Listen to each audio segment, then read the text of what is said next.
Okay, so let's get into this because it's quite a mouthful. I'm not going to read all 11 verses. That will take too long, but I'll try and read some of it and paraphrase a little bit, and then we'll hear from you.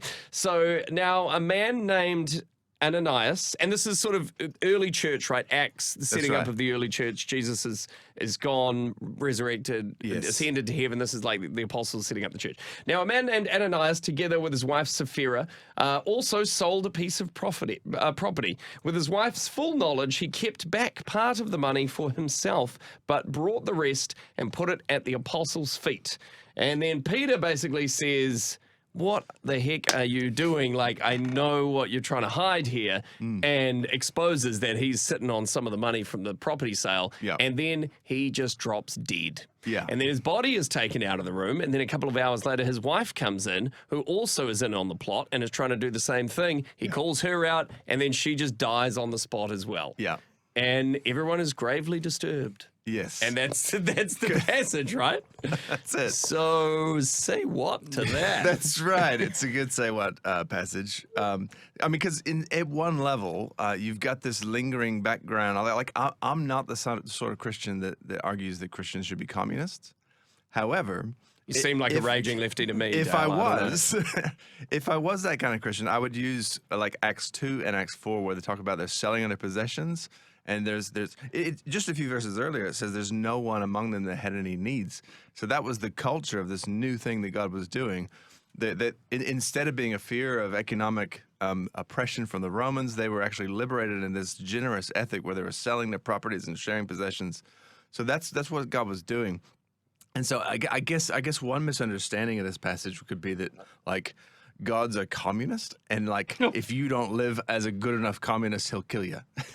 Right? Well, that would be one misunderstanding of this passage. I mean, it literally was like that in the early church, though, that they were selling everything that they had and giving it into this communal thing that they were all benefiting from and blessing one another. And it wasn't like, I own this part, this is my lot. Totally. I hope you do all right, but I've got myself sorted. So it's not that. It was pretty radical, though, what they were doing, setting up the early church. It is beautiful. It is absolutely beautiful. They're sharing in the apostles' teaching. They're sharing food. They're sharing possessions, looking after one another. That's the context, right? Yeah, but the premise is about a lie. Yeah, that's right. That's right. So they said they gave everything. That's right. But they kept part of it, and both of them were in on it, husband and wife. So does this mean that God always punishes us if we lie? And why is this story so unique? A lie is always punishing, is what I would say. Because sometimes, very often, God allows the punishment to be inherent in the consequences from the act itself. It's almost like he doesn't need to add an extra layer of punishment. And I think that's because Peter, when he talks to Ananias and Sapphira, he doesn't say, God's going to kill you. It's like you've lied. He's exposing what they've done. And it's almost like psychologically, biologically, we don't know exactly we're not given a psychological, biological description of what happens here. But it's almost like the weight of guilt when they know that they're exposed, and the weight of their own guilt is so strong. It's almost like they just die. We call it a heart attack. Who knows what biologically was happening?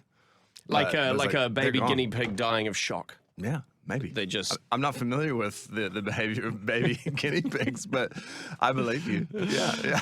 I mean, obviously they were trying to keep up appearances as well, right? Totally. Yeah. We live in a culture now where, for the most part, depending on where you're sitting in the social media spectrum, it's all about appearances. Yeah. Right? So the temptation to lie and impress others and to cheat and to get ahead, it's still here. So where's the line of authenticity? How do we, go answer that? The line, You need to make this very clear too, because saying how much can you get away with? Well, seller is trying to sell his house right now, so he wants to know what the heck's going on. I mean, there's all sorts of economic, tangents we could go down. Yeah. But I think there's a simple principle here that lies are inherently anti-God. They're anti-community. They're anti-love. They're anti this new thing that God was doing in the early days of the church. And they will always be harmful, if not deadly. That lies actually can kill. And so we should really be people of truth, people of honesty, of justice and equity. And we see that play out in extreme ways here, but it can play out in 1,000 different ways in our lives. Well said. Yeah, because it's not a, you know, different churches operate differently around giving and things like that. And, you know, some churches focus on that a lot more than others. And then, you know, there can be all sorts of pressures on people to give in very large ways or what they don't even have.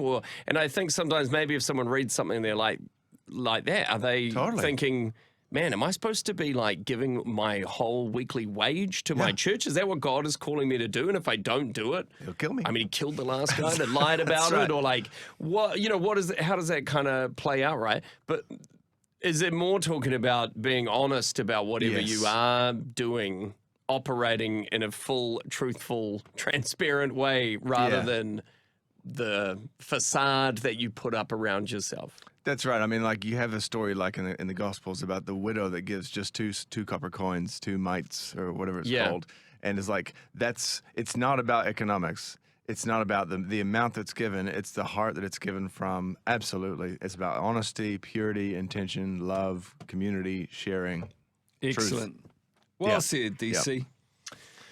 It's an interesting one if you want to read around it. These stories in the start of Acts, man, they are radical. Like if you want to come across some people that were radically changed for Jesus and doing life different, the setup of the early church is challenging. Incredible.